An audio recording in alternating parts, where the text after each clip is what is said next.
आपण मतदान केलेल्याचं बक्षीस मिळालं रे आपल्याला. दाखवली शेवटी सरकारने त्यांची लायकी यांच्या आईला. 18-18, 20-20 वर्षाच्या विद्यार्थ्यांना मारलेत रे, ते पण क्रूरपणे. डोके फुटलेत, हात पाया तुटले, ते कुठले कुठले बॉम्ब, अश्रू बॉम्ब त्यांच्यावर फेकायला लागले. मला ह्यांना बघून त्या इंग्रजांची, त्या मुघलांची आठवण आली लिटरली. पण ऍटलिस्ट त्यांनी कामं तर केले त्याच्या आईला. त्यांनी बांधलेल्या इमारती, त्यांनी बांधलेले रोड, ब्रिज अजून सुद्धा चांगले आहेत. तुम्ही ते बी जमलं नाही की बे तुम्हाला.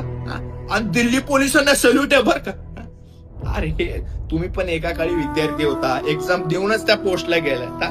जर तुमच्या काळी असं काय झालं असतं, आज वॉचमन असला असता की रे तुम्ही हरामखोरांनो. तर सरकारला ओपन चॅलेंज आहे, चला तुमच्यात जर एवढा दम आहे ना, तर हे लाठीचार्ज आहे ना महाराष्ट्रात आपल्या मराठी माणसांवर करून टाका. जी काठी आहे ना खालच्या बिळातनं जाऊन वरच्या बिळातनं निघेल डायरेक्ट. आणि आता तर सगळे एकजूट झाले.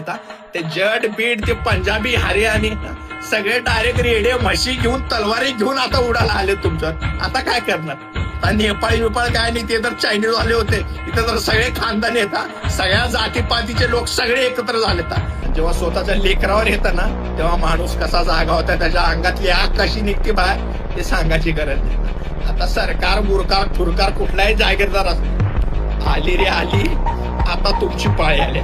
पळून पळून मारणार तुम्हाला. ते फॅमिलीच्या डुकराला कसं पळून पळून मारलं होतं ना, तसं पळून पळून मारणार आहे का तुम्हाला बघा तुमच्या.